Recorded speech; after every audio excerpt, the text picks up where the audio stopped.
Raquel, bom dia. Muito obrigado aí pela atenção a esse projeto do CISECO. Que bom. A doutora Raquel Paiva é professora emérita da Escola de Comunicação da UFRJ, onde coordena o Laboratório de Estudos em Comunicação Comunitária. É uma das principais referências no Brasil nos estudos sobre comunicação comunitária, que pesquisa também, tem interesse em cidadania, política e representação de minorias, entre outros temas, e é autora e organizadora de mais de 20 livros, entre eles Política, a Palavra Feminina, O Retorno da Comunidade, Novos Caminhos do Social, Cidade dos Artistas e O Espírito Comum, Comunidade, Mídia e Globalismo.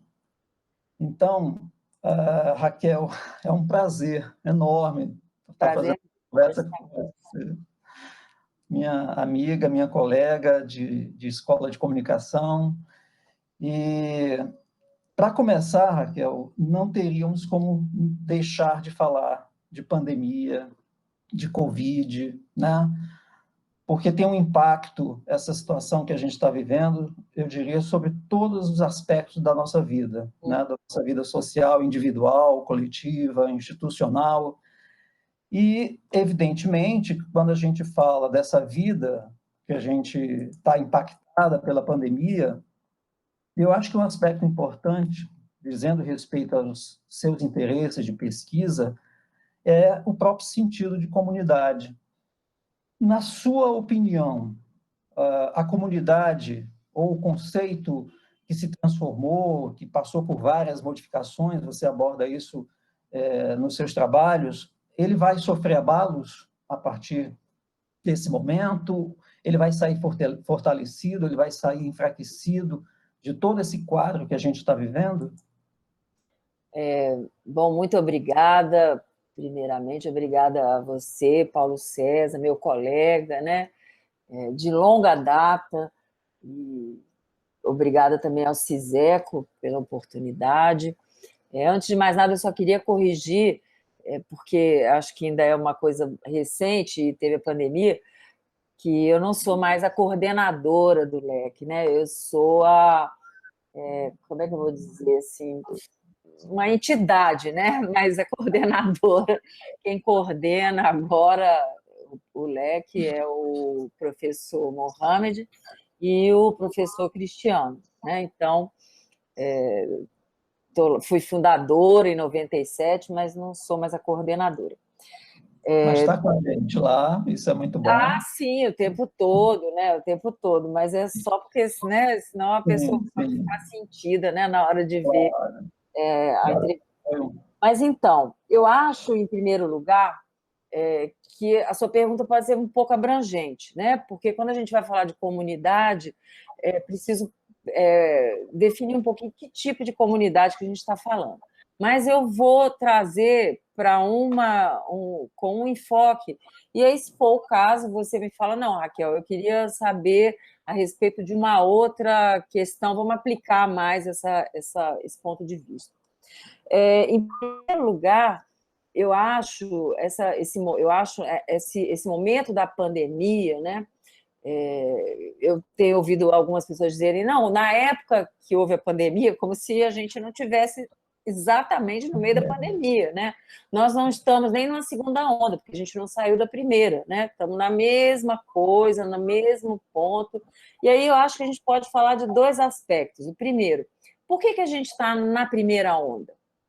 A gente nem mudou além da questão do governo, né? Da ineficácia do governo, né? A gente ficou largado, a população brasileira ficou largada completamente.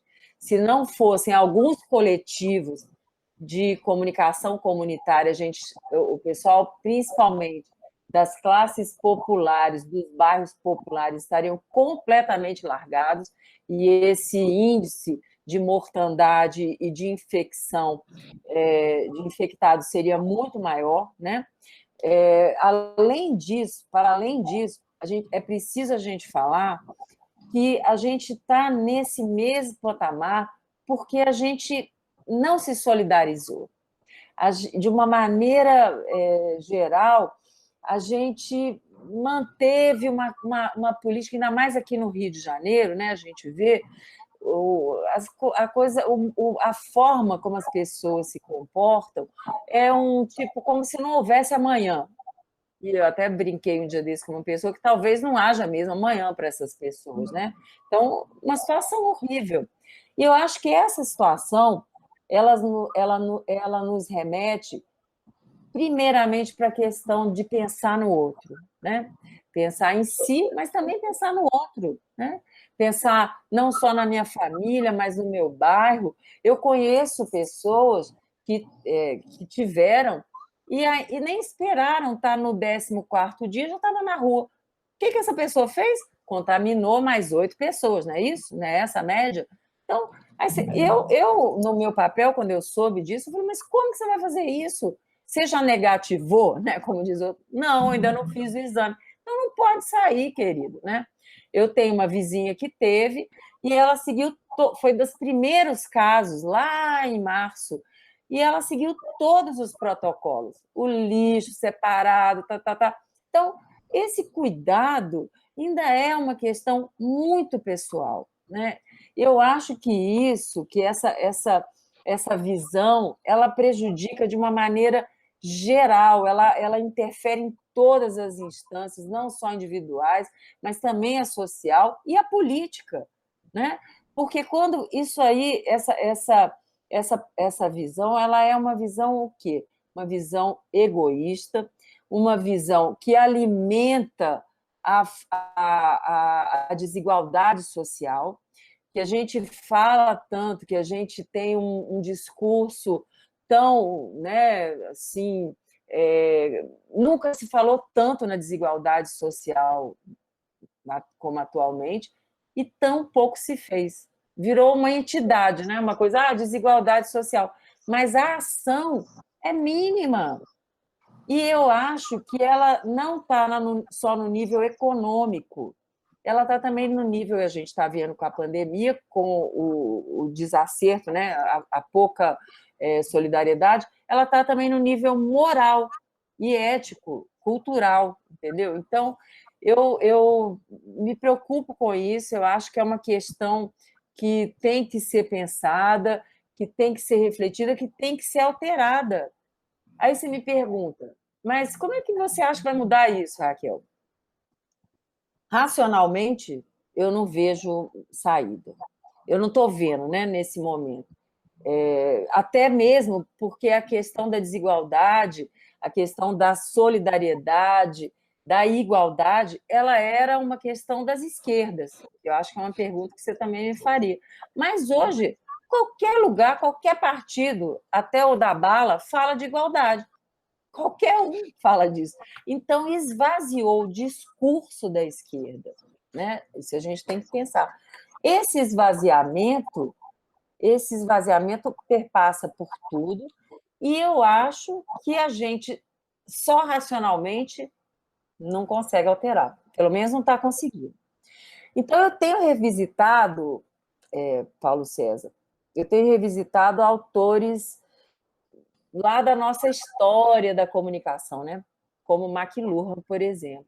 E muito, e tenho usado ele com meus alunos, discutido, interpretado na maneira que o Vatman sugere, da reinterpretação niilista, ontológica. Vamos contextualizar o contexto em que McLuhan falou aquilo, prevendo uma situação de hoje que é tão atual, né? Então, eu acho que quando a única forma que a gente pode ter de alterar essa questão é se a gente entrar, de fato, no nosso sistema que a gente tem hoje. Aí você vai me perguntar, mas, Raquel, isso está muito enigmático, né? O que seria isso? Começar a te responder isso com uma fala que eu li ontem, que foi dessa semana, eu vi esses dias, nesse final de semana, do nosso neurocientista mais famoso, né, o Nicoleles, que é o organizador do projeto Mandacaru, né, que está com uma proposta muito ativa e interessante no Nordeste de combate à Covid-19, né? ele disse alguma coisa muito interessante que eu posso até pegar aqui, que eu até anotei para falar para os meus alunos. Ele disse, em síntese, que essa pandemia ela está alterando, olha isso, alterando o nosso cérebro. Isso é grave. Ela está alterando o nosso cérebro por 2 motivos. Um, porque nós estamos confinados, pronto, confinados, com medo, com receio, e aí ele vai fazendo gradações, né? Quem teve, pegou, também tem um receio muito grande, né? Das sequelas, se volta a ter de novo, porque viu que é uma coisa pavorosa. Também de quem não teve uma coisa, sim, né? Uma coisa horrível, a visão próxima da morte, mas também por conta da gente estar completamente online. Então, eu achei muito interessante isso, né? Porque ela remete a uma nova faceta de capacidade, de potencialidades nossas, né? Que talvez a gente ainda não esteja sabendo muito bem, mas que ela certamente está sendo alterada, né? Muito. E aí, Paulinho, quando eu falo que eu tenho lido McLuhan, revisitado, e tenho achado muito interessante, porque ele dizia, eu achei fabuloso, ele dizia que talvez a gente não fosse ter condição de analisar muito bem esse momento de profusão midiática, né? E ele diz que só é possível analisar, ele ainda falava isso a respeito da televisão, né, da influência da televisão, dos pontinhos que as pessoas falavam, que bobice, né? Que depois o Kerckhoff, né, o Derek de Kerckhoff desenvolveu mais, com a questão do sistema límbico, tudo. Mas eu acho impressionante quando ele diz só é possível entender se você também entender as modificações pelas quais o cérebro humano e o corpo, né, a própria corporidade, passaram quando você tem a luz elétrica. Porque a luz elétrica ela transformou completamente o mundo, né? Não só o mundo, mas a percepção da gente do mundo. Como assim? Antes era tudo, ou era dia ou era noite, né? Você tinha uma visão da noite com aquela compreensão do espaço e das outras pessoas, uma coisa meio lúgubre, né? Porque aquela luzinha de vela do candeeiro, de repente você tem aquele vum, né? A luz elétrica, e hoje de LED, aquela coisa que reconfigura o espaço, reconfigura o outro, eu me reconfiguro nisso. Então, se a gente tem que pensar na questão da percepção.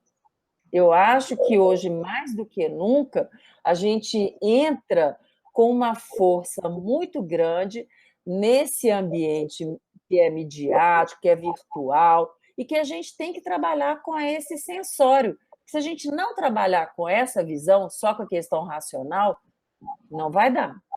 E eu digo isso em todas as instâncias, em tudo. Na questão religiosa, você tem igrejas, você tem, mesmo na Igreja Católica, por exemplo, que é a minha religião, você vai assistir missa num lugar, é completamente diferente. Tem uns que já entenderam isso, entendeu? Que você tem que ter um outro manejo daquilo, porque a realidade é outra. Então, a questão comunitária ela está completamente atravessada por essa questão, na medida que a gente está falando de vinculação, né? A comunidade, vamos trabalhar nesse contexto que fica de uma maneira mais genérica, mais geral, mas quando a gente usa o conceito de comunidade, a gente está falando de vinculação. E essa vinculação, ela está sendo alterada porque nós estamos sendo alterados. E aí, Raquel, já que você, está falando da questão da solidariedade e, consequentemente, associando aí com esse ambiente, essas novas condições nossas de vinculação, de relacionamento, que a gente está vivendo uma vida, nesse momento, em grande parte, a partir do online, do virtual, dessas relações à distância, remotas. seja das nossas relações pessoais, seja das nossas relações profissionais, acadêmicas, né?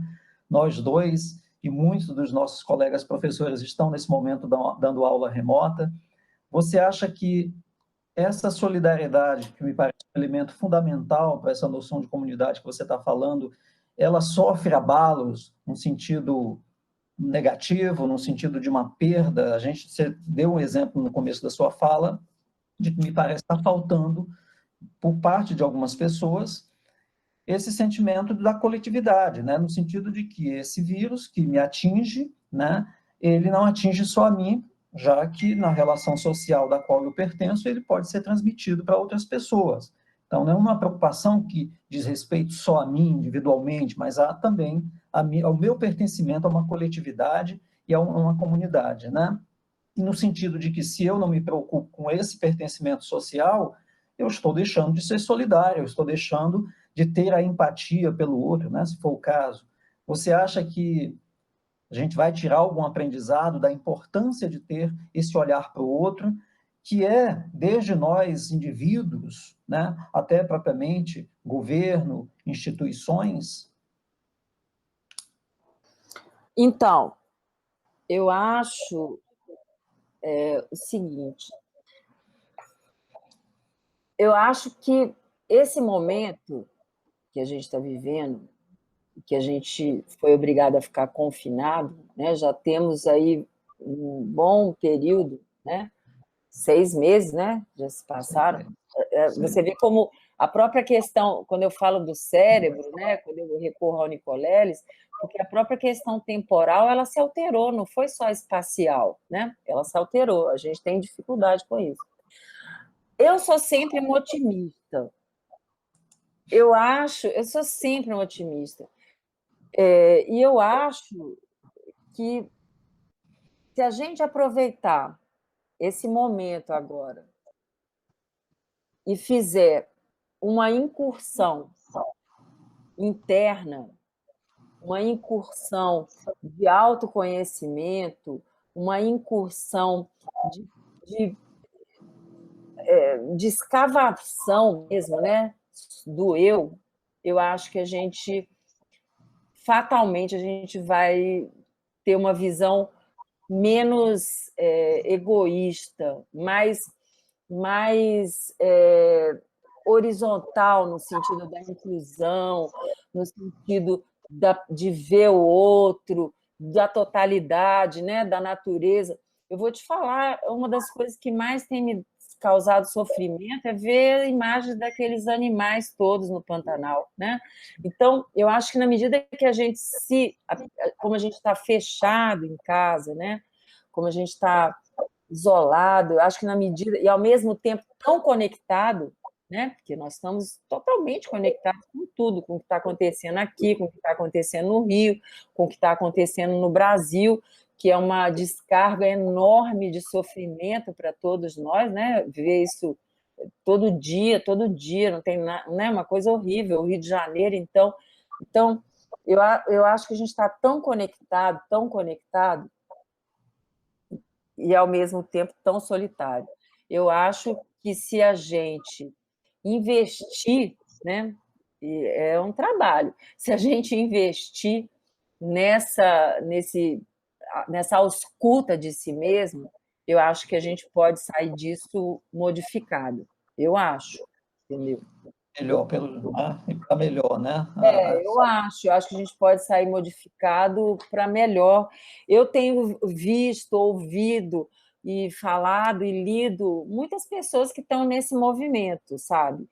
Basta você ver,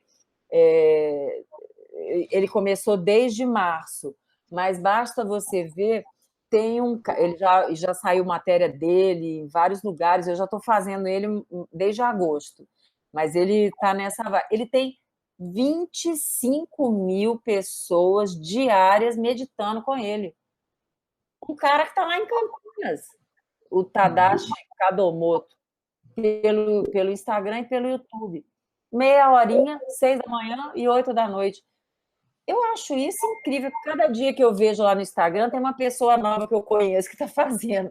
Então, Um dia desse eu falei dentro da aula e tinha vários alunos que faziam 25 mil. Então, você vê, eu sei que a gente pode estar entrando numa outra seara, que não é, mas eu acho que não tem como você não falar a respeito disso. Isso é uma comunidade? É uma comunidade, né? É uma busca comunitária, uma busca individual, e naquele momento que tem 25 mil pessoas, tem uma comunidade. Tem uma comunidade ali em busca do quê? Desse aprimoramento, dessa saída mental, né? Eu acho que essa é uma grande preocupação agora, nesse momento. Ontem eu li uma matéria, acho que eu nem acabei de ler, mas o que me chamou a atenção foi o título, né? Os títulos hoje são tão ruins, mas esse título era fabuloso, que ele dizia: Como sobreviver ao primeiro ano da pandemia. Quando eu li aquilo, eu falei, né? Que é isso, meu Deus? Como é que pode? Primeiro ano, então, pronto, danou-se, né? Então, eu acho isso, eu acho que essas buscas, essas saídas, entendeu? De introspecção, eu acho que elas. Eu já ouvi em vários, eu tenho frequentado vários grupos que eu acho muito interessantes de religião, muito, e a coisa que eles mais falam é isso, é tipo você botar alguém e falar assim, vai ali e fica pensando um pouco no que você fez, né? Então, eu acho que se a gente pegar esse momento, eu sei que você vai falar, pô, Raquel, mas vem cá, você está numa parada aí meio esotérica, né? Mas eu, sinceramente, eu acho que as pessoas deviam aproveitar esse tempo para fazer isso. Eu acho que agora a gente tem conseguido ler, né? No começo eu ouvi, não só eu, mas eu acho que várias pessoas com quem eu conversei, março e abril, acho que como a gente ficou tão em pânico, assim, o que é isso? Que você pegava um livro para ler, você lia 3 linhas, né? E aí devaneava, ia ver qualquer outra coisa, notícias sobre o que aconteceu em outros países. Uma loucura. Mas eu acho que agora a gente consegue estudar, eu acho que agora a gente consegue ler. E eu acho que essa temática da gente se preocupar um pouco com a gente, porque não adianta também, Paulo César, ou um político, ou um professor, ou quem seja, eu vou arrumar tudo, eu vou, então, me transformar numa pessoa melhor, vou cuidar dos outros, se eu estou totalmente dançada, né? Eu só posso fazer isso se eu tenho uma preocupação também comigo, né? Então, eu tenho que estar com a mente sã, né? Com uma preocupação com o outro espontânea, que venha de dentro de mim.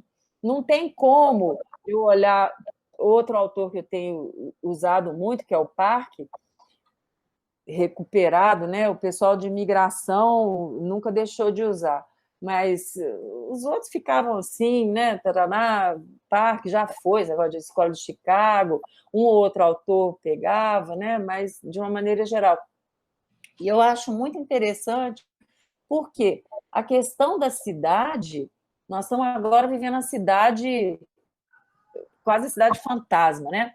Mas a questão da cidade, ou a cidade por algumas vivências, né? Tipo o motoqueiro que faz entrega, né? E via tecnologia. Mas a questão da cidade ela é fundamental. Não adianta eu querer uma humanidade, né, solidária, não, se eu não cuido da minha cidade, do meu lixo, né? Se eu não cuido das coisas que estão aqui do meu lado, da árvore. Então, eu acho que essa conexão, quando você estabelece essa linha, né? Eu comigo estou bem, eu com os meus vizinhos, eu com o meu bairro, a cidade, entendeu? Então, a minha preocupação com a cidade tem se intensificado cada vez mais nessa perspectiva, entendeu? E eu espero que a gente saia do isolamento um dia que possa vivenciar essa cidade, né? Com certeza. Você relatou aí uma experiência que é sua, né, de estar participando de um grupo com interesse, e isso eu imagino que muitos de nós todos estamos vivenciando, né? Estando nesse ambiente individual, sozinhos, afastados, sem a relação presencial, mas aqui e acolá participando desses grupos.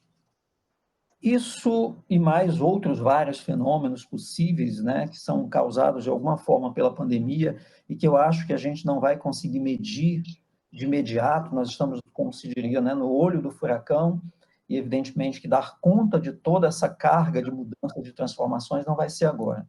Mas você, na sua perspectiva de pesquisadora de um tema que lhe é tão caro há tanto tempo, né, que é o de comunidade, você acha que, como objeto de pesquisa, de interesse acadêmico, você vislumbra que as suas pesquisas têm que contemplar outros pontos de vista? Você tem falado aqui sobre a recuperação de alguns autores, né, Park, McLuhan, né, Kerkhove, enfim, e a sua perspectiva é de que mais tarde, voltando a esse tema, né, ou já agora, ele vai ter mudanças de natureza em relação a objetos possíveis que você vai analisar em aspectos teóricos e metodológicos? Então, Paulo, a questão da comunidade, ela, né, ela me atravessa o tempo todo, né, e não tem jeito, né? Mesmo quando eu vou trabalhar com a questão da cidade, a questão da comunidade, ela está presente o tempo todo. E, e eu acho, mesmo na questão, se a gente pega a questão, hoje eu estou muito preocupada atualmente, né, como você viu, com a questão tecnológica, né? E eu vejo, por exemplo, o veículo, o instrumento, né? A gente pode falar dele como veículo em determinados aspectos, que é o WhatsApp, o quanto ele, eu tenho estudado ele desde 2013, quando ele foi pela primeira vez usado pelo jornalismo, e foi aqui no Rio, né, pelo Jornal Extra. Na época eu visitei a redação, fiz foto, não era nem permitido, conversei com o cara que inventou esse uso, deu esse uso para o WhatsApp, pai de um ex-aluno nosso, e é incrível como em 7 anos, só 7, né? O WhatsApp virou tudo, né, na nossa vida. Virou tudo. Ele atravessa relações amorosas, ele atravessa a economia, ele atravessa a religião, ele atravessa todas as práticas nossas do cotidiano. E no que tange à comunidade, a gente vai ver um aspecto que é muito interessante, porque ele propiciou uma vivência comunitária muito maior, mais intensa, entendeu? Então, você fala, mas como é que pode, né? Uma coisa é ruim, uma coisa é boa, né? Como é que pode? Mas ele propiciou. Você tem grupos hoje, né?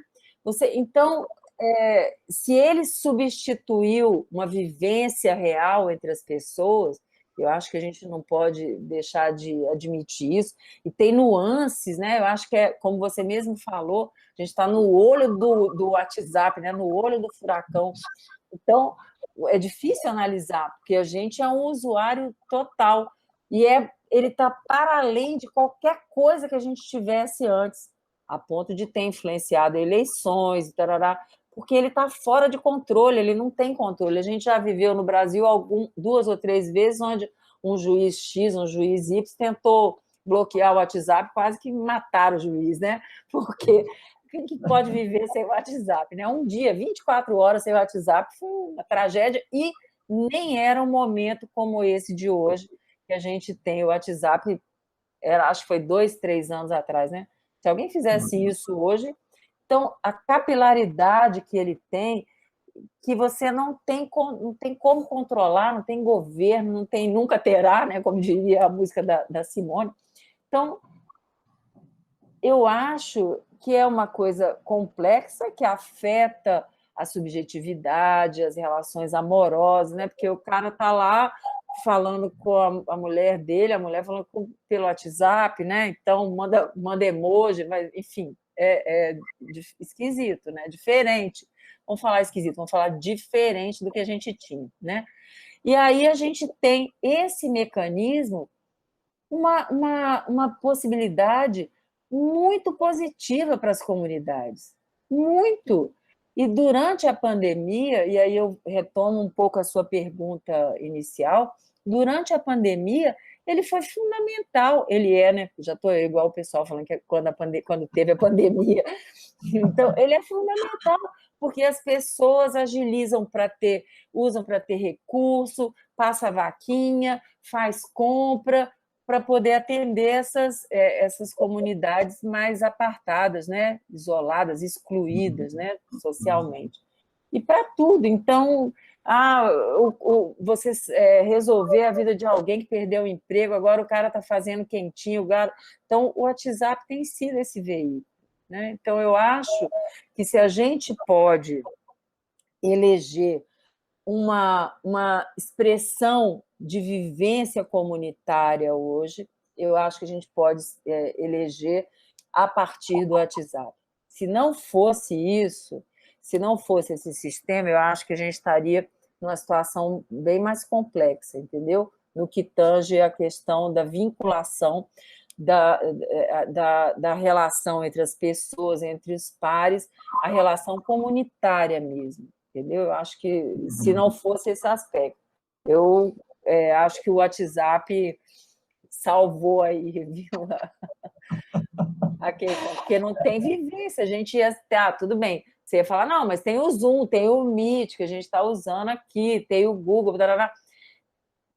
mas essa interação simultânea, né? Essa interação é o WhatsApp, né? Não tem mesmo outra, né?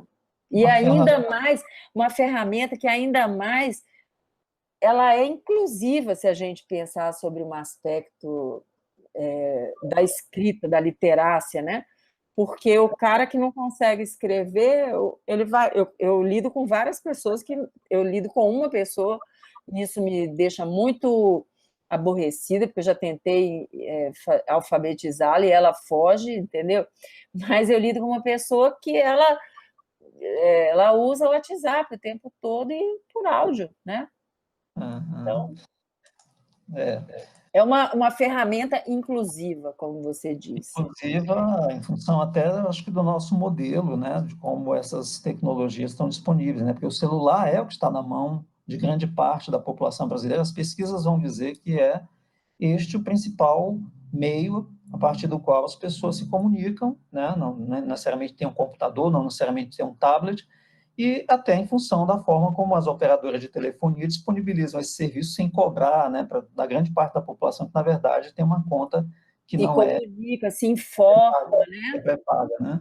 E isso, de alguma forma, estabelece as condições de comunicação e faz do WhatsApp essa ferramenta tão importante e, como você disse agora, tem esse impacto, esse peso, até para a gente lidar com esse momento que a gente está vivendo da pandemia, né? Eu Porque acho que a gente devia ter mais estudos sobre o WhatsApp. com certeza, né? E tem, inclusive, na política, muitas questões a serem abordadas em relação a isso, né? Mas, Raquel, eu levantei um número aqui para a gente conversar, porque eu acho que ele diz respeito a nós que estamos trabalhando com a comunicação, até para saber em que sentido nós também não temos um olhar um tanto quanto, como é que eu posso dizer, aliás, não tem o olhar para uma determinada faixa da população brasileira, né? O governo federal, agora nesse processo de instauração do benefício para as pessoas que ficaram sem muitas condições, né, tiveram a sua renda altamente abalada ou sequer tinham renda para passar por esse momento tão difícil, ele descobriu, entre aspas, né, eu diria bem entre aspas, 38 milhões de brasileiros invisíveis. 38 milhões de brasileiros, né, sem nenhum tipo de documentação, ou seja, por conta disso, longe do alcance do Estado, e isso representa um dado impressionante de quase 20% da população, que já está bem além da margem, né? Que, de alguma forma, repito, reforça essa noção de um Estado afastado, né? Um Estado que parece que não tenha a atenção devida para determinadas camadas da população brasileira, nos bairros mais populares, nas comunidades que vivem sem, né, os serviços básicos. Você acha que essa invisibilidade, ela de alguma forma toca ao campo da comunicação, ou ao jornalismo, ou compete também a nós ter um olhar que... Eu sei que as suas pesquisas, quando você trabalha com comunidade, você dá muita atenção a esse tema, mas, de modo geral, será que a comunicação meio que também invisibiliza quando trata dessa questão? Sim, é isso que eu estava dizendo, você foi mais específico, né? Mas isso que eu dizia sobre eleger os temas, né? Sobre a questão da racionalidade, né? Sobre a questão do pertencimento. Porque, por exemplo, Paulo, se a gente for considerar que no Brasil, eu me lembro que eu comecei a cogitar isso quando eu fui para a Índia, né? E antes as pessoas diziam, mas não tem sistema de esgoto, né? Como é que pode isso? No Brasil, 65% da população não tem, entendeu? Então, e aí você fala, mas como é possível isso? Mas se a gente for considerar, vamos voltar de novo para um dado, o dado que eu vi ontem, se não me engano, 80% a 95% da população tem celular, entendeu? Então, é disso que a gente está falando, dessa desigualdade, né? Que é cruel, que é sórdida, né? É sórdida. Se isso se resolve, não sei. A comunicação fala sobre isso. O lixo, o que é o lixo, gente? O lixo, eu fiz um trabalho há uns anos atrás com um colega da Índia, nós fizemos um trabalho comparativo. É um absurdo o que se faz com o lixo, né? Mas no meu prédio, eu faço a coleta seletiva há quase 20 anos. Eu já botei panfleto, já botei, né? Só não fiz reunião presencial, mas já fiz várias coisas. Eu consegui mais 2 que fazem. O meu prédio, eles não fazem a coleta, não passa ninguém para coletar. Eu desço toda quarta-feira, 7h30, 8 da manhã, para botar o lixo lá embaixo. Então, eu acho que tem pautas que elas estão fora do jornalismo, mas também fora da nossa vida, né? E eu tenho colegas aqui, vizinhas aqui, amigas, pessoas que vão falar assim, não, mas não, é uma pessoa que mora na favela, mora no morro. Não, mora aqui, Laranjeiras, que um dia me perguntou, mas existe coleta seletiva? Tem há mais de... Entendeu? Eu falei, então é difícil, sabe? Difícil. Aí você me diz o papel da mídia nisso, né? Eu acho que tem um desserviço. Eu acho que tem a velha história da Agenda 7, que todo mundo fala, mas isso é velho, né? É velho nada, gente. Tá aí diariamente, entendeu? Aí quando você pega um cara fascista dizendo, não, só vai falar da pandemia. Sim, porque tem que falar, né? Porque ninguém vai achar normal ter quase 200 mil pessoas que morreram por conta disso, né? De um descaso, de um desleixo. Eu tenho colega de bicicleta que eu pedalo que morreu porque não teve atendimento. Ele tentou, foi na UPA, papapá, mandaram ele para casa, ele foi de novo, mandaram ele para casa, por fim, pá, não tinha respirador, morreu. Então, entendeu? Se a mídia, se ela elenca essas temáticas, ela não elenca. Essas temáticas estão aí? Não estão. Eu estou fazendo um trabalho, né? Eu tive alguns problemas esse ano, né? Por conta da pandemia. O Muniz ficou doente, 43 dias, e eu perdi meu pai também por causa da pandemia, né? Porque ficou fechado, um idoso que não tinha acesso ao mundo virtual nenhum, né? Que a gente tem hoje, como disse Barbero, antes da pandemia, a gente estava se desenhando para uma cidade virtual. Realmente é isso que a gente tem, né? No texto dele, também visionário, porque é isso que a gente né? Que a gente tem hoje. Eu gosto muito desse texto dele, aliás. Então, eu estava fazendo um trabalho já sobre essa questão do jornalismo construtivo, que é uma questão recente, nova. Em fevereiro eu fui à BBC, que tem um setor de construtivo, de solution journalism, e é incrível, porque a proposta deles, a análise deles, o que é? Mas não é possível só... Aí você vai conversar com um jornalista, a gente fez 10 entrevistas com jornalistas brasileiros, principalmente aqui no Rio, porque era tudo no Rio, né? A cidade do Rio de Janeiro, uma pesquisa grande, que aí você estava falando, meti isso no meio e esqueci de falar. Eu não concluí, tá? A pesquisa está terminando, mas já era para sair um livro, eu ganhei um edital e ainda não consegui fazer, porque passou um caminhão em cima de mim, então não deu jeito de terminar, né? Mas a pesquisa está praticamente concluída, é só sentar e redigir. E é sobre isso, a análise do Rio de Janeiro, a proposta do jornalismo construtivo, que já tem alguns lugares trabalhando, e que a gente tem uma ignorância atroz sobre isso, porque acha que é brincar de poliana, fazer notícia boa, fazer aquela notícia que no final fala do zoológico, põe aquele macaco, né? Então, é difícil você explicar para a pessoa, não é isso. É uma ideia que é baseada analisando exatamente a produção da mídia, analisando que a produção cobre um lado do real que a gente vive, e esse um lado não está sendo bom para as pessoas, porque a gente tem índices hoje muito, vamos dizer assim, assertivos do número de pessoas com ansiedade, síndrome de pânico, todos esses problemas mentais advindos desse fluxo informativo negativo. Aí você fala, então nós vamos brincar agora de só botar notícia boa. Não é isso. É pegar um fato e tentar ver esse fato com uma versão proativa. Como é que isso pode ser alterado? Tem experiências em que isso foi alterado?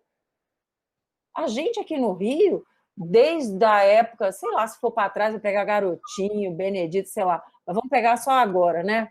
Que é o período que a gente analisou, o período da Copa, do PAN. Quando acabou isso das Olimpíadas, quando acabou isso tudo, o Rio de Janeiro ficou assim, ó. Porque o noticiário dava conta de um real concreto, dava. A roubalheira, a desgraceira total. Mas, meu Deus, a gente não podia também ter feito um outro tipo de cobertura, além dessa, né? A gente falou do WhatsApp, mas a gente tem feito pouca investigação, inventários, né, como diz o McLuhan, sobre a questão de quanto se afeta a saúde mental com o tipo de produção que a gente tem. Eu acho que a gente devia ter uma atenção nisso, né? Eu acho que a gente devia pensar um pouco sobre isso. Sim. Inclusive, lembrando esse aspecto aí que você está destacando, eu lembro que tem até uma carga de violência simbólica, né, em toda essa cobertura que só vê o lado negativo, né? Já fiz alguns trabalhos em relação a isso, trabalhar com Gerard Imbert, né? E ele trabalha com esse conceito exatamente de violência simbólica no sentido de que não é só a violência física com a qual a gente deve lidar, né? Mas também a própria linguagem, ou a notícia, ou qualquer outro conteúdo que pode, porventura, também causar violência, e, inclusive, nesses aspectos aí mentais, psicológicos, né? Porventura, que podem nos afetar. Então, Eu acho que a gente, talvez a área da comunicação, porque teve uma época, né, teve um período em que a gente tinha uma proximidade lá com a psicologia, né, e tudo. Mas eu acho que talvez esse momento agora, quando eu estou falando da questão da percepção, quando eu estou falando da questão do cérebro, quando eu estou falando da questão afetiva, eu acho que a gente devia voltar um pouco mais, entendeu? Para essa área, mesmo a questão junguiana dos arquétipos, né? Eu acho que que podem nos ajudar mais no entendimento até da política, mais do que a questão racional. Eu estou achando que a questão racional só, na minha opinião, não está... Suficiente, né? Não dá conta de tudo, né? Da complexidade que a gente tem hoje, eu acho que não, sabe? Você tem uma visão mais holística, né? Eu acho que a gente tem que ampliar esse horizonte de científico, né, com o qual a gente trabalha. Às vezes é um pouco difícil, né? Da mesma maneira que você vê, se vai trabalhar com a questão das cidades, você que estava até na minha aula para titular, né, lá em 2015, o próprio Fausto, que era da banca, né, eu já tinha 2 anos que estava trabalhando com isso, e eu me lembro muito que o Fausto me perguntou, Raquel, qual a metodologia, né, com que você vai trabalhar, né, essa questão da cidade. E na época eu falei um pouco do meu, que eu estava enveredando na questão da urbanidade, né? Mas eu ainda estava qual que é. E hoje eu vejo que eu trabalho com várias possibilidades. Quando eu vi quando eu fiz esse trabalho do jornalismo construtivo, que a gente fez análise de discurso, fizemos questionário com 2.000 pessoas, fizemos análise de discurso num período de quase 3 anos, do jornal o Globo, que foi o que a gente pegou, mas aí eu avanço também, eu vou para a questão da etnografia e vou também para a questão da autoetnografia, que eu acho que hoje é um recurso, não é novo, né, da década de 80, mas eu acho que hoje é um recurso muito usado pelo pessoal que trabalha com as questões raciais, mas eu acho que para a gente também, quando a gente vai trabalhar com a questão da cidade. E eu fui falar da cidade por quê, Paulo César? Porque a questão da cidade, ela era restrita a quem? Economista, arquiteto, urbanista. E a gente vai ver que, por exemplo, nos Estados Unidos, as pessoas mais, historicamente, né, mais interessantes que foram trabalhar com cidade não eram dessa área. A Jane Jacobs era jornalista, o Parque era jornalista, né? Então está na hora, eu acho, do pessoal da comunicação ser incluído nessa pauta, e a gente tem que trazer, na minha maneira de ver, a questão tecnológica, né, que está aí, como a gente falou do WhatsApp, a questão do sensível, do sensório, e eu sugiro muito esse texto do Barbero, que ele não sei agora, de 2000 e pouco, mas muito interessante, um visionário dessa cidade virtual que a gente está vivendo. Raquel, muito bom você estar falando desse tema da cidade. Eu até avançaria para outras perguntas, porque tem algumas questões aqui enviadas pelo Fausto, viu? Que infelizmente não pôde estar aqui com a gente, mas é muito interessante você falar desse tema da cidade, porque é um tema também que passa pelos meus interesses. E eu, inclusive, apresentei um trabalho lá no Peru sobre a questão do Rio de Janeiro como Smart City, né? Cidade inteligente, né? Exatamente.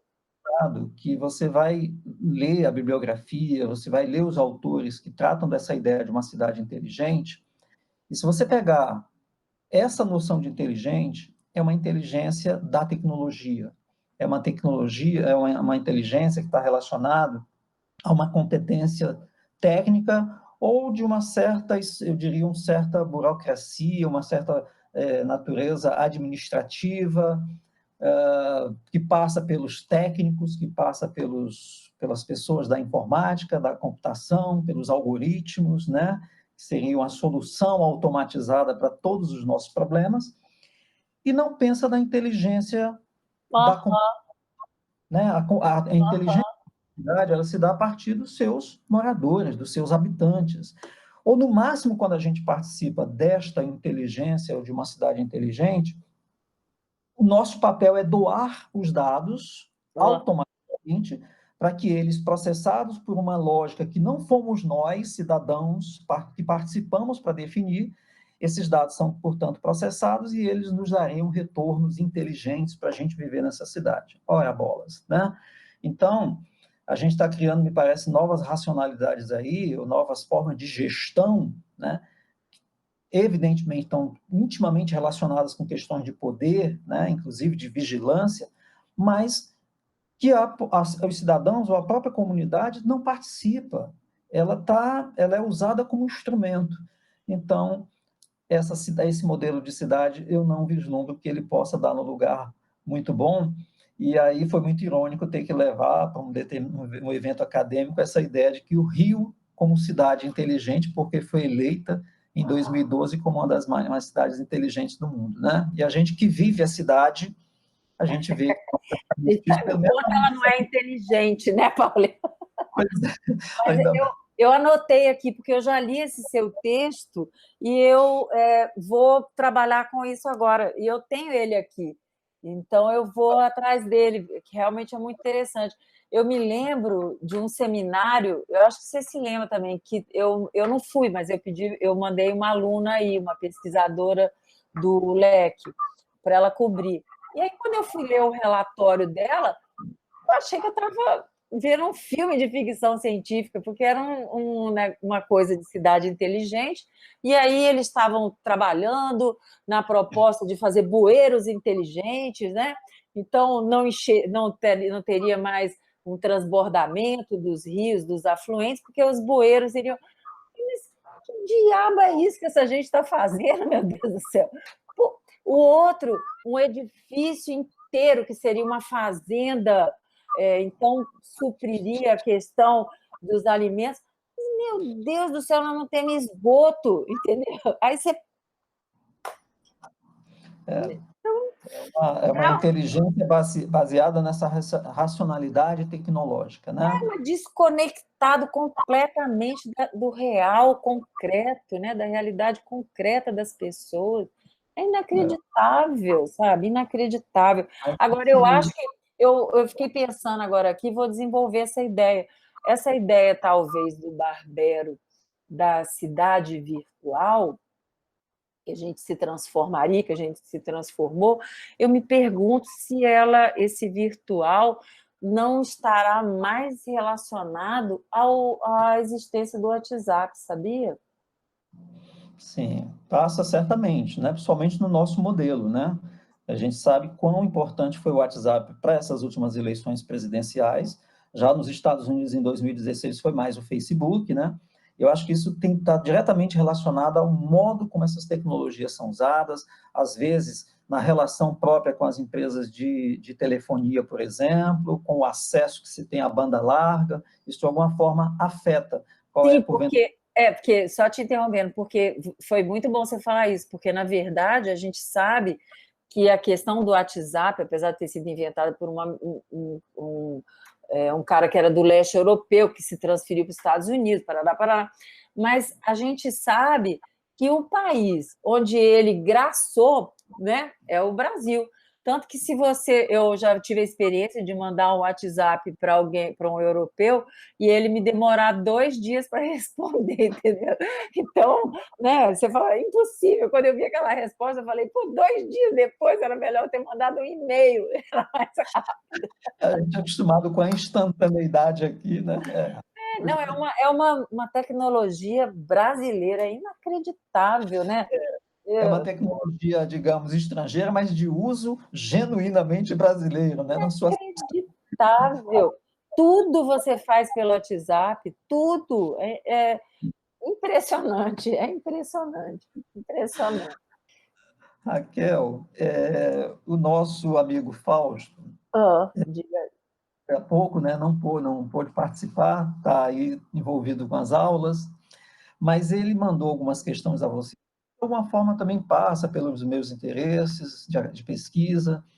Eu tenho trabalhado com essas lógicas algorítmicas, né, com essas racionalidades que estão, me parece, se espraiando de um modo tão generalizado e sendo tomado como uma racionalidade sem viés, neutra, objetiva, né? E eu acho que um trabalho que a gente pode fazer é discutir que isso não há nada nelas de neutro nem de objetivo, muito pelo contrário, né? Mas, falando, eu acho, de um aspecto que tem ganhado muito destaque, de alguma forma, essas plataformas, esse ambiente no qual a gente está exercitando a comunicação, em que a gente está colocando em prática as nossas relações sociais, elas deram, me parece, vazão a alguns discursos extremamente preocupantes, que, de alguma forma, para mim, explica um pouco dessa ascensão da extrema-direita no mundo inteiro, e, infelizmente, nós estamos vivendo, né, o preço dela aqui no Brasil, que é esse discurso negacionista, né, um discurso que permeia várias áreas da nossa vida, e uma delas, mais diretamente, eu sei que você trabalhou, porque eu vi um texto seu sobre isso, que é a questão das vacinas, né? E aí o Fausto, que também deve ter visto, né, o seu texto, ele manda aqui uma pergunta para você, e eu vou ler para você, Uhum.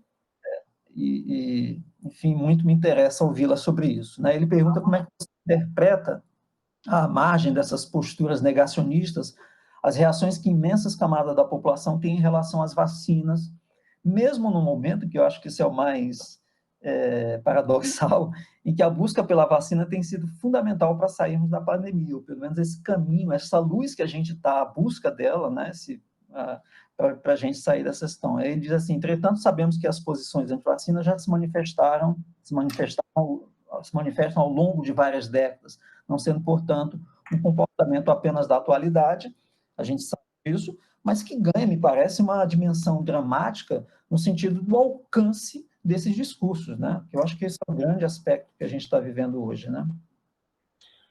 Então,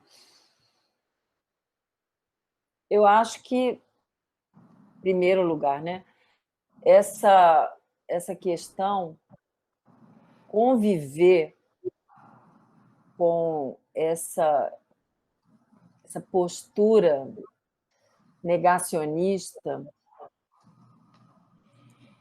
ela é, vamos dizer assim, um exercício de paciência, primeiro, entendeu? Porque eu acho que ela, não sei vocês, não sei o Fausto, mas eu convivo com algumas pessoas com essa categoria, entendeu? E vou te falar, se eu fosse a Raquel de uns anos para trás, eu acho que, né, e todo mundo acha que você tem uma vontade de quebrar tudo, né? Porque, assim, uma coisa casusa, né? Como é que é possível, entendeu? Eu acho, então eu estou contando que essa é uma parte do crescimento humano, entendeu? É uma parte do desenvolvimento que a gente tem que ter enquanto cidadão, enquanto criatura, no sentido de entender a burrice do outro, né? Entender, vamos dizer, vamos usar essa palavra, né? Entender esse ponto de vista, né? É muito duro, é muito difícil a gente conviver com isso. Eu convivo diariamente, eu tenho esse tipo de gente na minha família, eu tenho esse tipo de gente no lazer, na minha atividade que eu mais amo fazer, que é pedalar na montanha. Então, eu tenho diariamente que conviver com esse tipo de gente e te confesso que isso me deixa um pouco fora de si, né? Como diz outro, eu fico um pouco fora de mim, mas eu tenho me controlado. Primeiro porque eu não posso, eu já briguei em algum momento, e todos nós já tivemos esse problema em família, né? Eu acho que sim, não é possível, todo mundo tem uma criatura dessa maneira na sua família, que a gente não sabe, eu acho que foi um vírus também. Hoje eu tenho uma teoria que isso também é um tipo de vírus, entendeu? Mas, enfim, eu acho que a gente tem, e a gente foi aprendendo que não é possível, que não adianta. E aí, esse é o primeiro ponto que eu volto até para a minha questão. O argumento racional não adianta, não está sendo eficaz, não adianta. Por mais que você demonstre que no caso da vacina, né, que que vem todo um background científico, tecnológico, não adianta. Eu tenho uma filha que é médica, né? E eu ouço relatos dela, e ainda bem que ela já nasceu nesse ambiente, porque se ela tivesse a minha idade, a sua idade, a idade do Fausto, e de repente ela tivesse que discutir com um paciente se toma um remédio ou não, né? Isso, para a gente, eu acho que isso é impensável, né? Porque o cara da ciência, o cara que pesquisou aquilo, o cara que, né, aquele grupo de cientistas, você tinha um respeito, né? Vamos falar assim, um respeito por aquela produção, né? Então, nesse sentido, eu acho que você é a contra, né? É uma, vamos dizer, não é uma revolução, é uma revolta, é uma contraindicação. Você tem esse tipo de descrédito, né? Que a mídia trouxe, que o fluxo informacional propiciou, né? Então, o cara vai lá no Google, sabe totalmente, pesquisa ali a doença dele, tarará, tarará, e aí ele diz, não, o bom remédio é esse, na cara do médico que estudou 10 anos. Aquele remédio ele não vai tomar. Você até pode discutir tratamentos. Eu já discuti várias vezes. Eu tive problema muito grave, né, de coluna, ortopédico, e um dos caras que eu procurei, que era um bambambam, logo no início, queria operar. E eu falei, não vou fazer isso. Fui fazer o tratamento, uma coisa alternativa, e que me resolveu. Mas o cara discutiu o tratamento, dizendo, não, isso aí não é possível, isso aí não existe, isso aí, entendeu, é inválido.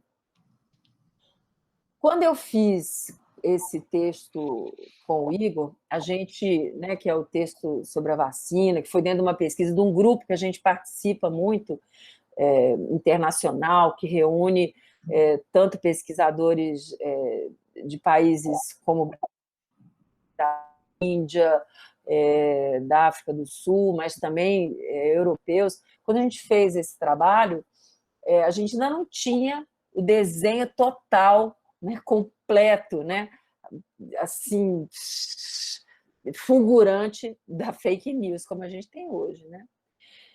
A gente não tinha. A gente tinha uma recusa, uma discussão de não sei o quê. Eu me lembro que a primeira vez que eu ouvi falar desse movimento não vacina, eu falei assim, mas como é que a pessoa pode ser insana, né? Um negócio desse, como é que pode? Eu tive algumas doenças na infância, porque não tinha vacina. Minha filha, gerações posteriores, não tiveram, porque teve vacina, né? Então, e agora a gente vê um retorno, porque a pessoa não quer se vacinar, a pessoa recusa a vacina. Eu não sei, sabe, Paulo, eu não sei te dizer, eu não consigo, eu só acho que a discussão sobre a forma de agir aí, eu não sei, primeiro eu acho que parece que, eu gosto dessa ideia do ministro, parece de estampar um bueiro, né? Então, eu não sei como agir com isso, porque agora eu só sei dizer que racionalmente você não vai conseguir. Racionalmente, o discurso não adianta. Então, eu estou apostando, Raquel, estou investigando isso desde 2013, eu estou apostando numa outra capacidade de discussão, não, de investigação e de atuação, que é o sensório. Eu acho que se a gente não for para o lado da percepção, se a gente não for para o lado do sensível, eu não consigo ver outra maneira, entendeu? Porque eu conheço essas pessoas que eu conheço, que discutem, sabe o que ela faz? Ela fala, não, eu não vejo mais televisão, eu não leio mais jornal, eu vejo outra coisa, Teve uma pessoa que me disse que via jornal, telejornal, via o canal japonês. Aí você me fala, a pessoa que não, entendeu? Que nem lê inglês, nem sabe o que ela está assim, o que ela está entendendo daquele. Então, é uma recusa à comunicação, né? É uma recusa. Então, eu acho que pela racionalidade você não vai. Talvez uma autora que a gente usou nesse texto, que eu aprendi a gostar muito, eu não conhecia ela, que é a Orlandi, né? Eu acho que ela talvez ajude um pouco mais a gente nisso, entendeu? Nessa direção que eu estou te falando. Porque, racionalmente, eu tenho convivido diariamente com esse tipo de gente e posso garantir, o discurso racional, Não adianta. Agora, eu tenho visto que talvez Aristóteles possa ter razão com a coisa do exemplo. Aristóteles dizia que o exemplo tem uma força retórica maior do que o discurso. E aí, se a gente for falar disso, Paulo, a gente vai falar de novo de comunidade. Porque o exemplo só hoje... Tudo bem, ele pode se dar a partir dos influencers, né? Tarará, tudo bem. Também, não vou retirar isso, não. Mas ele está no contato, ele está no vínculo, ele está próximo, entendeu? Então, eu estou apostando nisso, porque isso eu posso garantir. Não adianta artigo, não adianta reportagem, não, nada disso vai mudar essa maluquice, essa insanidade que com a qual a gente está vivendo, né? Raquel, esse é um tema tão rico que eu acho que a gente passaria o dia aqui falando sobre ele. Também. Eu acho. Não está esgotado, né? Não está esgotado. A gente ainda precisa, vai ter muito esforço intelectual, físico, para a gente dar conta dessa série de questões que a gente está passando. É um movimento de colocação em xeque total da ciência, que afeta diferentes áreas, né, como esse do movimento antivacina.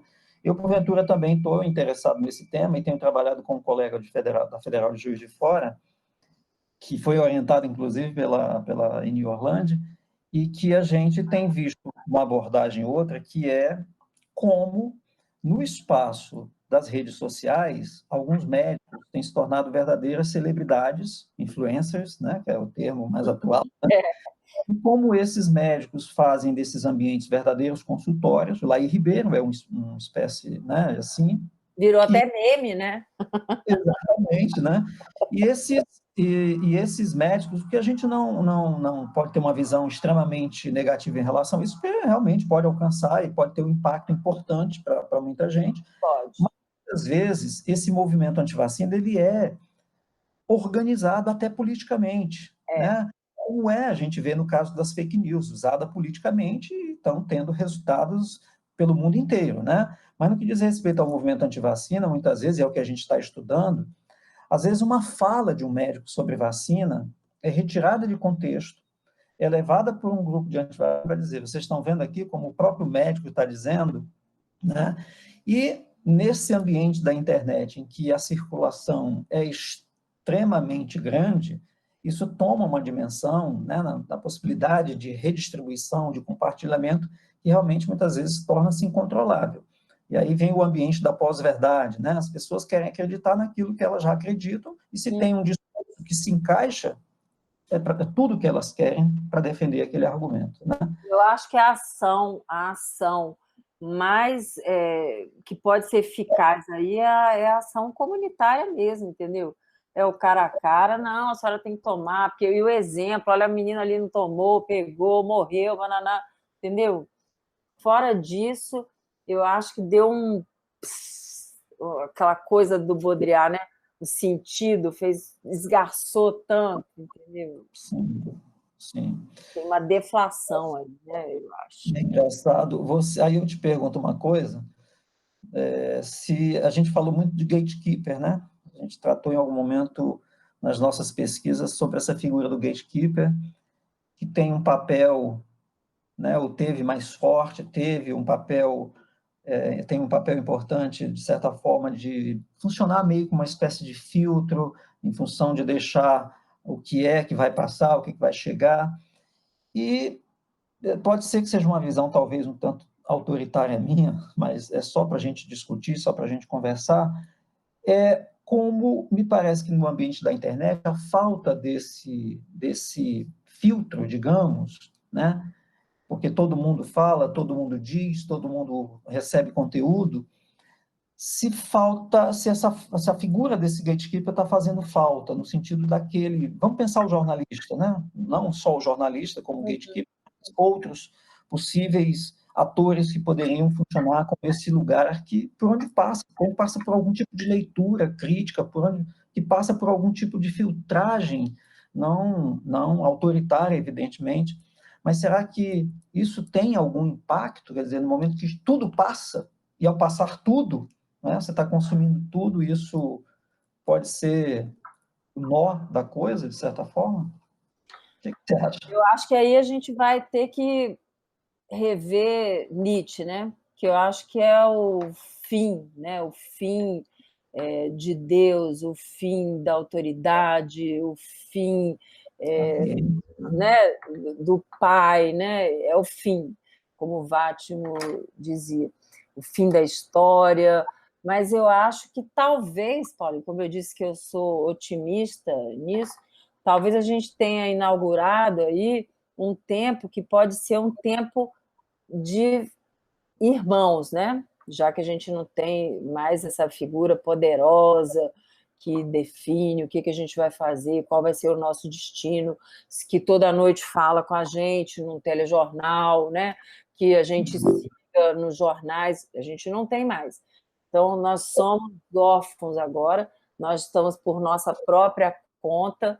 Então, nesse momento, eu acho que talvez esse sentimento de fraternidade, né, de solidariedade, ele possa surgir diante de uma iminência de um fim mesmo, né? Porque é disso que a gente está falando.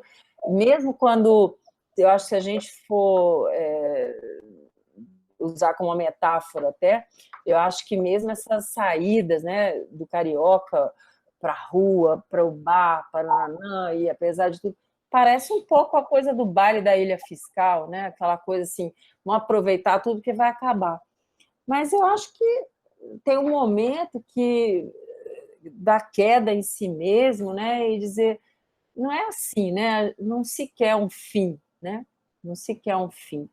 Então, será que não pode fazer alguma coisa, mesmo que a gente encontre no real, concreto, quando a gente olha para o país mais poderoso do mundo, era, né, pelo menos, não sei como é que vai ser daqui para frente, e ver uma figura torpe, né, coordenando tudo, e você fala, como é que pode que o americano chegou naquilo, né? Como é que pode que a gente chegou nisso? Então, eu acho que mesmo quando a gente encontra esse real concreto, eu acho que a gente, talvez, eu aposto ainda nisso, sabe? Eu acho que talvez você olhe um pouco para o entorno, né? Para o lado, para a sua comunidade mais, seu núcleo comunitário mais primitivo, que é a família, né? Então, eu aposto que isso pode dar. Porque você vê também, se a gente for pensar um pouco, as pessoas tinham uma ideia de família também que não casava muito com o real concreto, né? E não tinha a vivência, né? Então, quando a pessoa passou nessa pandemia ficar 24 horas com sua família, também foi uma coisa disruptiva, né? Deu um pouco de, né? Que é isso? Então, que é isso, né? Deu um certo curto-circuito, e eu vi isso ontem, eu estava vendo a TV com a volta às aulas, me dava a impressão assim dos pais felizes, né? Porque estavam levando seus filhos para a escola, e a gente estava assistindo aqui e ainda comentamos isso, falando, pô, o pessoal está bem satisfeito de levar o filho para a escola, mesmo sabendo que isso pudesse significar uma contaminação, né? Então, essa coisa da proximidade, né, foi para algumas pessoas está sendo bem difícil. Eu conheço vários casos, entendeu, de casais que não deu muito bem, porque você vivia numa ideia, né, uma ideia de família, uma ideia de relacionamento que não se concretizou. Eu acho que esse momento realmente ele está trazendo à tona uma vasta pleiade temática que a gente vai ter que parar para pensar, não é, Paulo? Eu acho que a gente vai ter que parar para refletir. Eu não sei, eu estou concentrada nesse meu aí, entendeu? Que é essa questão da percepção, essa questão emocional, essa questão da comunidade como um vínculo, como capaz de reversão, né? Até mesmo desse ambiente de espraiamento total do discurso, E um pânico que a gente tem que esse discurso que estava submerso e apareceu que ele seja dominante, né? Porque se você me perguntar, você tem algum medo na vida? Eu tenho disso, né? Porque eu acho que deve ser uma coisa muito triste você conviver com a hegemonia burra, né? Então, esse é um pânico assim que eu tenho, né? Entender que o horizonte está aí para as possíveis interesses, né, das nossas pesquisas. E eu estou entendendo, Raquel, de alguma forma, que você pensa que as soluções, se é que a gente pode falar em soluções, elas vão se dar nesse nível mais micro, dessas relações mais próximas, né? Totalmente. Parece que Totalmente, eu aposto nisso, totalmente. a gente já perdeu a ilusão das metanarrativas. Eu acho que nesse cenário que a gente tem, eu não acho, talvez, voltando à questão do gatekeeper que você trouxe, eu acho que quando a gente retomar uma democracia com direitos, né, com uma visão dos direitos civis, né, eu acho que quando a gente retomar isso, eu acho que a gente pode pensar num outro horizonte, mas, por enquanto, a gente tem que pensar, eu acho que a gente tem que se concentrar com as questões que emergiram, né, com as questões emergenciais, que são essas de salvar, entendeu? Salvar a situação em que a gente está hoje, né? Salvar perto, fazer a sua aula, fazer o nosso papel cada vez mais, eu acho que a premência de fazer o nosso papel, a nossa função bem, eu acho que isso cada vez mais é premente, entendeu? Porque é isso, como você falou, é o micro, né? E eu acho que isso pode ser viral, né? Pode se transformar em viral, porque eu não vejo condição de você atingir, entendeu? Via discurso, né? Não vejo. E eu acho que tem, volto ao exemplo que eu dei, eu acho que tem uma tendência para essa preocupação. Basta ver esse cara.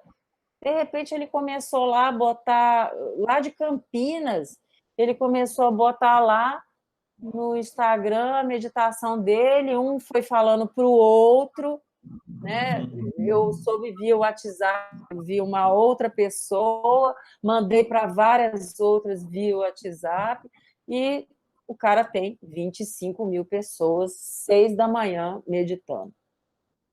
Então, eu não sei, mas eu estou achando esse exemplo impactante, entendeu? Esse é o lado positivo, né? O lado com o qual a gente pode ter alguma esperança, mas é uma pena que a gente tenha também um movimento que muitas vezes faz essa reunião a partir de movimentos antivacina, a partir, né? Mas vamos Vamos acreditar fazer o nosso, vamos fazer o que, nosso. com certeza. E sempre, como eu estava te falando, esses grupos mesmo que eu frequento, eu não vou discutir, porque não vai adiantar, entendeu? Então, não vai adiantar. Eu vou dizer a você também que eu tenho desistido, né? Porque às vezes parece uma luta inglória, né? Você tenta e às vezes do outro lado vem um discurso raivoso, vem um discurso intolerante. Eu desisti por isso, sabe por quê? Por isso que eu estou te falando, eu desisti porque eu vi que eu gosto das pessoas. Eu gosto da pessoa.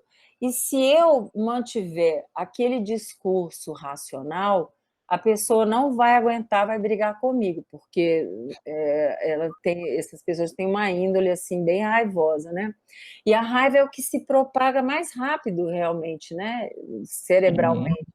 Então, o que eu optei por fazer? Eu optei por tá, eu sei que a criatura pensa assim, então tá, eu vou fazer a minha coisa. E eu acho que essa convivência, essa maneira de lidar, deixar um pouco para lá, entendeu? Tipo, entregar para Deus a pessoa, eu acho que eu tenho visto isso surtir um certo efeito, pequenininho, quase igual ao dos brigadistas tentando salvar lá o Pantanal agora, né? 160 pessoas, entendeu? Sim. Mas cada um está lá fazendo...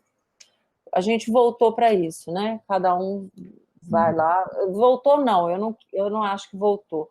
Eu acho que esse é o nosso desafio agora, gente, cada um fazer a sua coisa, a sua parte, e se conectar com essa energia, né, que é energético realmente, né, de mudança, de alteração disso, porque ficar discutindo racionalmente não adianta, não, realmente não adianta. Que não adianta, eu posso afirmar.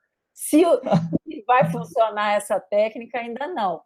Ainda tenho alguns dados incipientes. Agora, que não adianta, isso eu posso garantir. Ótimo, Raquel. Você, enfim, você acaba nos provocando a, se for o caso, passar mais tempo, mas evidentemente que tanto você quanto eu, a gente tem outras coisas. Você, de alguma forma, contempla algumas questões que o Fausto mandou aqui? Ele Sim, eu acho que sim, quando... fala, acho que eu mandei previamente para você as perguntas, né? Ele fala da questão se acha que é um tema momentâneo, vai desencadear muitas problematizações temáticas, a questão das manifestações sobre a pandemia, sobre o Covid, Vai, né? vai. Já tem livros, né? Vários autores, eu tenho pego coisa fora do Brasil, e todo mundo está pesquisando isso, né? Eu acho que, se a gente for ver as temáticas dos candidatos esse ano no mestrado, doutorado, no país inteiro vai ter essa questão, e eu acho que a gente tem que estar preocupado mesmo. Agora, eu só acho que a nossa questão está dentro da nossa área. E a gente tem que fixar isso, porque eu acho que a nossa área é que tem muito a falar para as outras áreas, né? Concordo plenamente com você. A comunicação é parte fundamental de todo esse processo que a gente está vivendo. Fundamental, fundamental.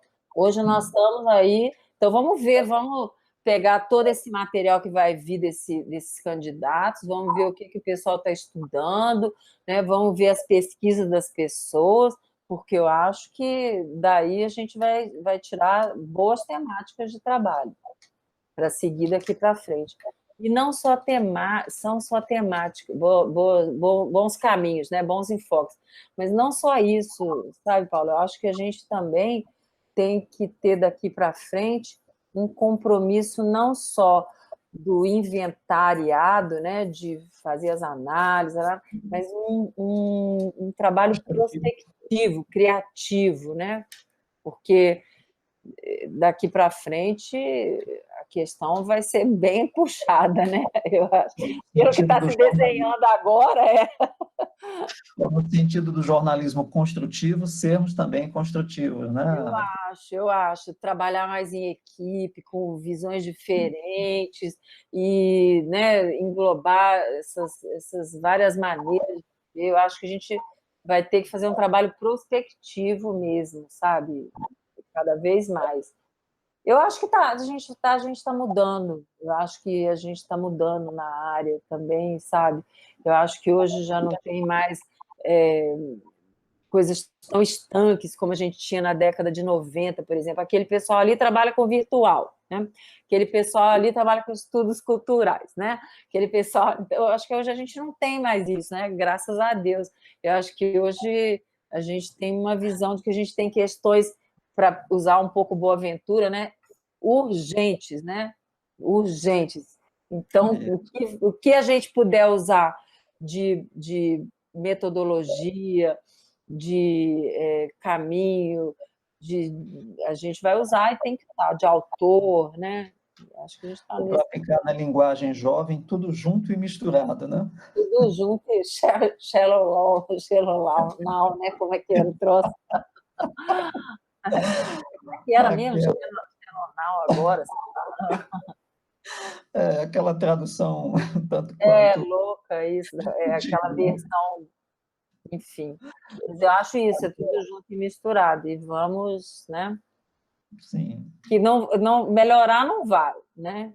nós é que vamos ter que nos esforçarmos, né? Sim, com certeza.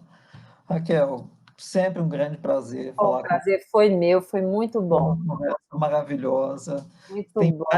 pistas que você deixou aí para a gente, Ah, né? obrigada. E compete a gente fazer essas associações, esses esforços coletivos de pesquisa, né? Da estreitamento das amizades, com esses interesses aí todos que possam nos reunir. E eu acho que você dá essa mensagem para a gente. Então, eu só quero te agradecer por esse carinho enorme de você estar aqui com a gente, né, comigo, mais diretamente, mas de alguma forma com todos os colegas do CISECO, e o fato de que esse vídeo ele vai circular, né, essas questões que estão sendo abordadas, essas pistas que você dá aí para a gente. Não sei se você se tocou, mas você deu várias. Tem Não, pistas, tem pistas maravilhosas, viu? E como eu disse, a gente podia passar um tempão conversando aqui, e a gente já está um tempão conversando. são questões que eu tenho pensado e foi um prazer ter podido ficar aqui com você falando sobre elas e você trazendo outros dados. Eu anotei várias questões aqui também, então é uma troca, muito bom, muito bom. Muito Estamos obrigada. fazendo a nossa parte nessa coisa do micro, né? Exatamente, nós temos que fazer. Que bom, muito obrigada mesmo, Paulo. Bom, Raquel, Obrigada a um grande você, ao Fausto, aos colegas do CISEC. Esse ano não tem, né? Mas todo dia eu penso numa praia como aquela, entendeu? Então, já Paratinho. pois é, ai meu Deus. Então, Você está nos devendo essa presença lá. eu quero, vamos logo, entendeu? Eu só penso nisso. Puxa vida. E com a água morninha, meu Deus. Nem Água me de fala. coco. Se arrependimento matasse, viu? Putz, Não, não vai matar, não. Se nós vamos. vai não, nós vamos sim, vamos sim. Vamos que já já vai chegar essa hora, né? Com certeza.